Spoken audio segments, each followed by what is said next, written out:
और बच्चों कैसे हो? इंट्रोडक्शन आप लोगों को पॉलिनोमियल्स का मैंने दे दिया था। 9th क्लास के लिए भी था, वो 10th क्लास के लिए भी था।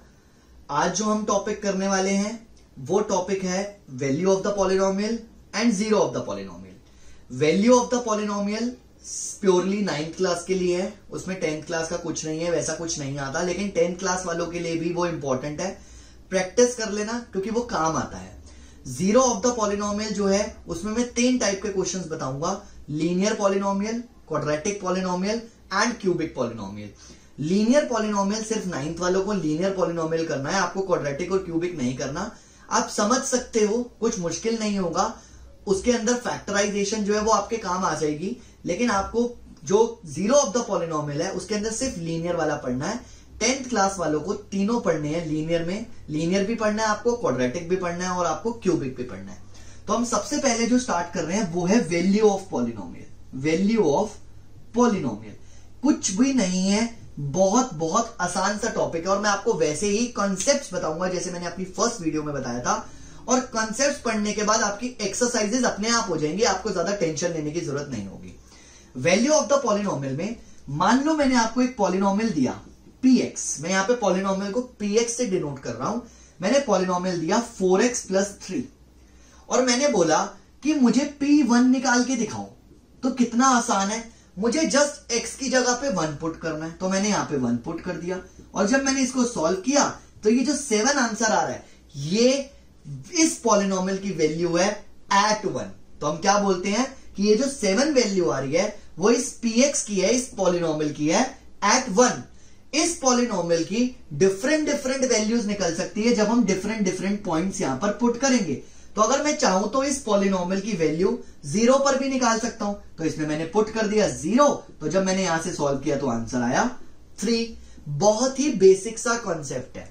मैंने आपके सामने लिखा px इज इक्वल टू, या यहां पे ले लेते हैं qx is equal to 3x² - 2x + 5 और मैंने बोला कि q -1 पर निकालो, जो qx जो है इसकी वैल्यू -1 पे निकालो, मतलब इस पॉलिनोमियल की वैल्यू -1 पर क्या होगी। तो जब हम इसकी वैल्यू निकाल रहे हैं -1 यहां पर हमने डाल दिया, यहां पर हमने -1 डाल दिया, यहां पे अब 5 आ गया। अब इसको हम सॉल्व अगर करें तो ये 1 आएगा, तो ये हो गया 3, ये हो गया 2, ये हो गया 5, तो हमारा आंसर क्या आया 10। तो मतलब इस पॉलिनोमियल की वैल्यू जो है वो 10 है। कहां पर? जब हम x की जगह पर -1 पुट करते हैं। और इसकी कुछ ग्राफिकल रिप्रेजेंटेशन भी है, आप लोगों को कंफ्यूजन ना हो इसलिए मैं ग्राफिकल रिप्रेजेंटेशन भी बता रहा हूं कि हम कर क्या रहे हैं, कि वैल्यू निकालने की जरूरत ही क्या है, क्यों -1 पर निकाल रहे वैल्यू। तो आप ध्यान से समझना, अगर मैं कोई भी पॉलिनोमियल यहां पर लिख रहा हूं आप इसको y से डिनोट कर सकते हो। किससे डिनोट कर सकते हो? y से। अगर आप इसको y से डिनोट करते हो तो ध्यान से समझना, जब आपने x की जगह पर 1 डाला तो वैल्यू क्या आई 7। तो इसकी ग्राफिकल रिप्रेजेंटेशन क्या है कि ये हमने कार्टेशियन प्लेन बनाया x डैश y डैश। जब हमने x की वैल्यू 1 डाली यहां पर तो px की वैल्यू मतलब y की वैल्यू कितनी आई 7। तो देखो 1 डालने पर 1 2 3 4 5 6 7, तो ये वैल्यू यहां पर क्या आई 7। जब हमने 0 डाला तो क्या वैल्यू आई 3, तो ये जब हमने 0 डाला तो वैल्यू क्या आई 3। तो अगर हम इन दोनों पॉइंट्स को ज्वाइन कर दें यहां पर तो ये इसकी एक ग्राफिकल रिप्रेजेंटेशन हो गई। इससे ये पता चला कि इस पॉलिनोमियल का जो ग्राफ है वो एक स्ट्रेट लाइन को रिप्रेजेंट कर रहा है। This is for 9th and 10th both. आप अगर 10th क्लास में और इस वीडियो को देख रहे हैं और अगर आपके बेसिक्स ही स्ट्रांग नहीं है तो बोर्ड का एग्जाम आपका कॉम्प्लिकेटेड आपको लग सकता है, वो डिफिकल्ट लग सकता है। तो दीज आर द बेसिक्स कि हम पढ़ क्यों रहे हैं, हम वैल्यू ऑफ द पॉलिनोमियल का एक्चुअल में मतलब क्या है। ऐसे ही ये जो क्वाड्रेटिक इक्वेशन की हमने वैल्यू निकाली है इससे भी हमें जो ग्राफ मिलेगा वो एक अलग ग्राफ होगा। हम बता सकते हैं कि क्वाड्रेटिक इक्वेशन का जो ग्राफ है वो किस चीज को रिप्रेजेंट करता है। ठीक है, तो आप लोग डिफरेंट पॉलिनोमियल्स लेकर वैल्यूज निकालकर ट्राई करना और उनके ग्राफ्स भी बना के देखना। अगर आपको कोई प्रॉब्लम आती है तो आप मुझसे डाउट्स पूछ सकते हो और आप खुद देखना कि डिफरेंट पॉलिनोमियल्स के डिफरेंट ग्राफ्स कैसे बनते हैं, तो ये टॉपिक आपके दिमाग में बहुत अच्छे से घुस जाएगा। ठीक है, तो आप इस चीज को ध्यान रखना कि मैं किसी भी पॉलिनोमियल का ग्राफ बना सकता हूं बस उसको y एज्यूम कर लेना और इस वैल्यू वाले कॉन्सेप्ट का यूज करके आप कोई भी ग्राफ बना सकते हो। मैं आपको एक ग्राफ और बना के दिखाता हूं क्वाड्रेटिक पॉलिनोमियल का, ध्यान से देखना। हमने यहां पर एक क्वाड्रेटिक पॉलिनोमियल लिया, अभी हम वैल्यू ही पढ़ रहे हैं। अभी हमने यहां पर एक fx मान लेते हैं, ये क्वाड्रेटिक पॉलिनोमियल है। अब हम इसका ग्राफ बनाते हैं, देखो ध्यान से। हम इसको y एज्यूम कर लेते हैं और ये x स्क्वायर हो गया। अब मैं अगर x की जगह पर 0 लेता हूं, ठीक है, मतलब कि मैं f0 निकाल रहा हूं, तो वो 0 का स्क्वायर क्या आएगा? 0।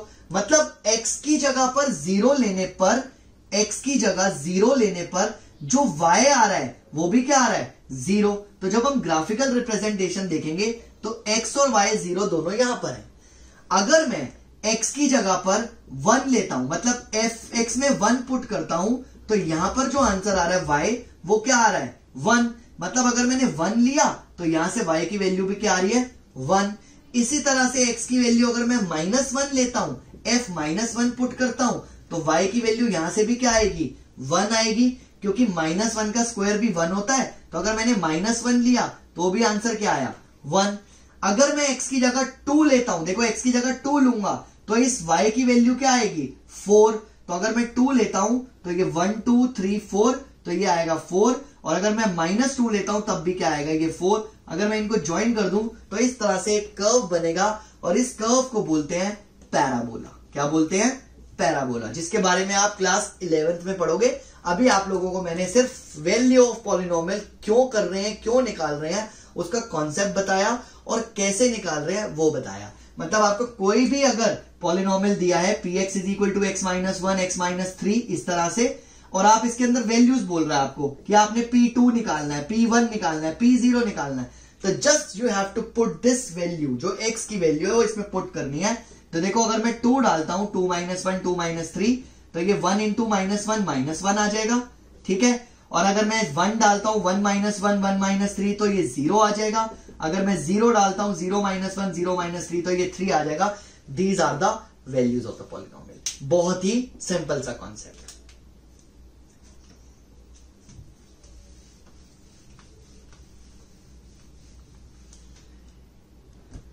आज की क्लास का जो नेक्स्ट टॉपिक है वो है zero of the polynomial. Zero of the polynomial,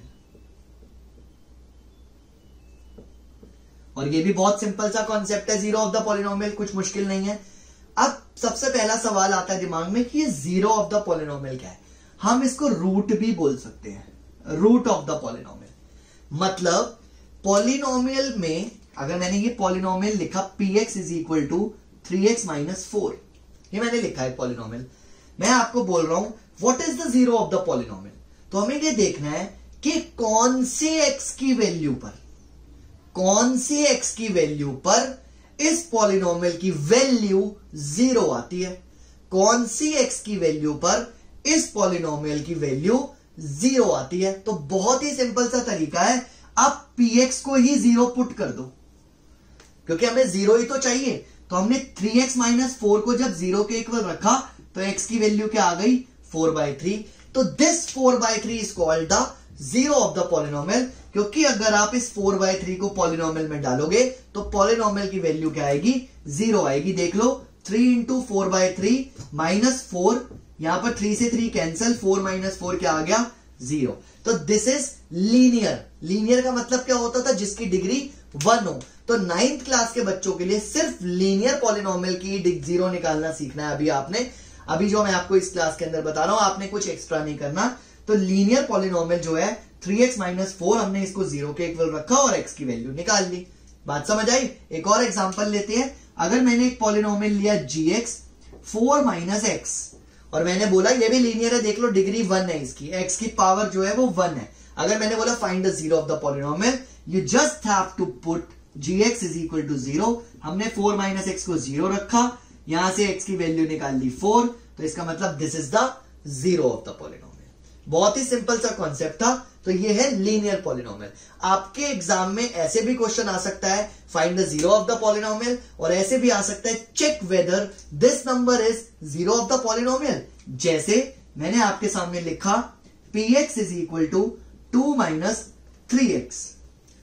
क्या लिखा? px = 2 minus 3x। और मैंने बोला चेक करो कि 2/3 और -1/3 में से कौन सा इस पॉलिनोमियल का जीरो है। तो हमने कुछ नहीं करना है, x की वैल्यू डाल के बस चेक करना है कि क्या आंसर जीरो आता है। तो पहले हमने 2/3 डाला, जब हमने 2/3 डाला तो ये आया 2 माइनस 3 इंटू 2/3, 3 से 3 कट गया, 2 माइनस 2, तो यहां से क्या आ गया, जीरो।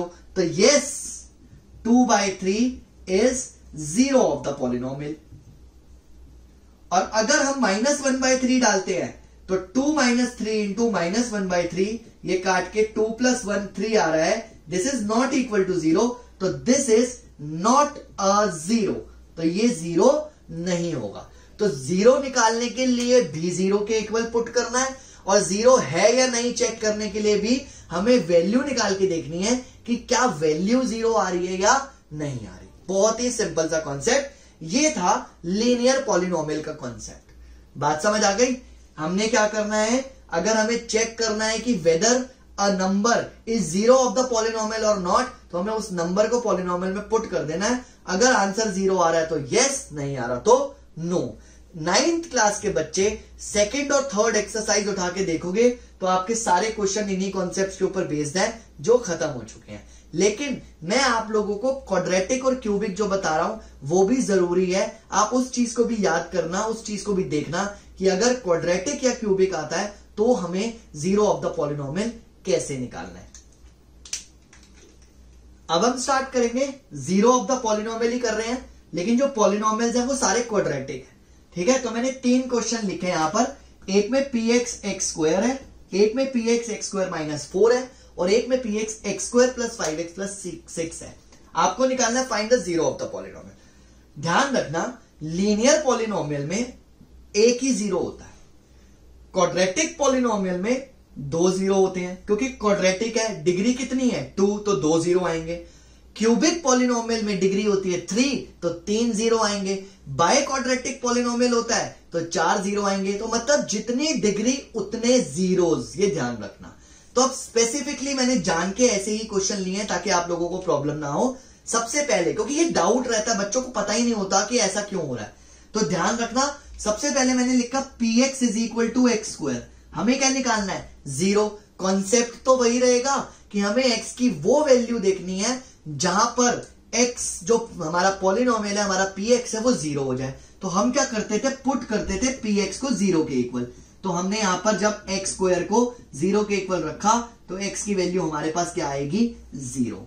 ध्यान रखना, यहां पर तो एक ही आंसर निकल रहा है। यहां पर एक आंसर इसलिए निकल रहा है क्योंकि यहां पर ध्यान रखना है कि जीरो नेगेटिव हो या पॉजिटिव हो, उससे कोई फर्क नहीं पड़ता, तो वो जीरो ही रहता है। ठीक है, इसका मतलब ये है कि इसके दोनों रूट्स जो हैं वो जीरो ही हैं। इसके दोनों रूट्स जो हैं, दोनों जीरोस जो हैं वो जीरो ही हैं। यहां पर आंसर इस वजह से एक आ रहा है, ये चीज ध्यान रखना। तो क्वाड्रेटिक पॉलिनोमियल जो है उसके जो सॉल्यूशंस हैं, उनके जो जीरोस हैं, उनके जो रूट्स हैं, वो 2 से ज्यादा नहीं हो सकते, 2 से इक्वल हो सकते हैं, 2 से कम हो सकते हैं, मतलब 1 हो सकता है, 2 हो सकते हैं, ये ध्यान रखना। तो यहां पर 1 आ रहा है, यहां पर 1 इसलिए आ रहा है क्योंकि अगर मैं पॉजिटिव जीरो लिखूं, नेगेटिव जीरो लिखूं तो बात तो एक ही है। अगर मैं क्वेश्चन लेता x² - 4 = 0, सेकंड वाले पार्ट को ध्यान से समझना कि क्यों यहां पर 1 है और यहां पर क्यों 2 है। अगर मैं x² यहां पर लिख रहा हूं 4, तो देखो x की जो वैल्यू निकलेगी वो +-2 निकलेगी, क्योंकि अगर मैं +2 का स्क्वायर करता हूं तब भी 4 आएगा और 4 - 4 0 हो जाएगा। और अगर मैं -2 का स्क्वायर करता हूं तो भी वो -2 का स्क्वायर यानी कि 4 आएगा और 4 - 4 0 होगा। तो यहाँ पे +-2 लिखा जा सकता है, अलग अलग 2 नंबर्स आ रहे हैं, लेकिन यहां नहीं लिखा जा सकता, तो इसलिए यहां पर एक ही सॉल्यूशन आ रहा है। ठीक है, अब एक और तरीका होता है इसको सॉल्व करने का कि आप x² - 4 = 0 को x - 2x + 2 लिख लो, क्योंकि क्वाड्रेटिक था, हमने इसके 2 फैक्टर्स निकाल लिए। जब हम इस फैक्टर को 0 के इक्वल रखेंगे तो देखो x की वैल्यू कितनी आएगी, 2, और जब हम इस फैक्टर को 0 के इक्वल रखेंगे तो x की वैल्यू क्या आएगी, -2। तो यहां पर 2 फैक्टर्स आ रहे हैं ना, 2 और -2, तो चाहे तो आप ऐसे डायरेक्ट लिख लो, चाहे आप फैक्टराइज करके लिख लो, एक ही बात है। तो 0 निकालने के लिए हमने क्या करना है, जो भी पॉलिनोमियल दिया होगा उसको हमने 0 के इक्वल रखना है, और 0 के इक्वल रख के हमें x की वैल्यू निकालनी है, और हमें पता चल जाएगा कि कितने जीरोस हैं और क्या जीरोस हैं, कौन से जीरोस हैं। तीसरे वाला एक प्रॉपर क्वाड्रेटिक इक्वेशन दी हुई है, तो हम इसको भी देखो, अगर हम 0 के इक्वल रखते हैं तो ये सिचुएशन आएगी। अब हम इसको फैक्टराइज करते हैं, x square plus 3x plus 2x plus 6 is equal to 0, x common x plus 3, 2 common x plus 3 is equal to 0, तो x प्लस 3 और x plus 2 is equal to 0। ये दो हमारे फैक्टर्स आ गए। जब हम इसको 0 के इक्वल रखेंगे x प्लस 3 को, तो यहां पर आएगा -3, और जब हम x प्लस 2 को 0 के इक्वल रखेंगे तो यहां पर आएगा -2। तो दीज आर द फैक्टर्स या जीरोस ऑफ द पॉलिनोमियल। इनको ध्यान रखना, या तो रूट्स बोल सकते हैं, फैक्टर्स की हेल्प से हमने निकाले हैं, या तो रूट्स बोल सकते हैं सॉरी, या फिर जीरोस ऑफ द पॉलिनोमियल बोल सकते हैं, वो एक ही बात है। तो इस क्वाड्रेटिक पॉलिनोमियल के कौन से जीरोस हैं? -3 और -2। बात समझ आ गई? तो these are the zeros of the polynomial in case of polynomial is quadratic. Clear हो गई बात? आपको समझ आ गया होगा। इसके बाद हम क्यूबिक पॉलिनोमियल कर रहे हैं। ये 10th क्लास के पॉइंट ऑफ व्यू से ही है, मैं आप लोगों को बार बार बोल रहा हूं। 9th वाले बच्चे फैक्टराइजेशन सीख सकते हैं, जो मैं आप लोगों को कराऊंगा अभी, लेकिन अभी मैं आपको जीरो निकालना सिखा रहा हूं। तो आप ध्यान रखना, आप सिर्फ फैक्टराइजेशन, जैसे ये क्वाड्रेटिक पॉलिनोमियल था, हमने इसके फैक्टर्स निकाले ना, तो आप ये फैक्टराइजेशन वाला पार्ट सीख लो, उसमें कोई प्रॉब्लम नहीं है। मिडिल टर्म स्प्लिटिंग तो सब बच्चों को ही आती है, 8th क्लास में सिखा दी जाती है, तो आप फैक्टराइजेशन वाला पार्ट सीख सकते हो, लेकिन जीरोस निकालने आपको नहीं आएंगे। ये 10th क्लास के बच्चों के पॉइंट ऑफ व्यू से है, ठीक है।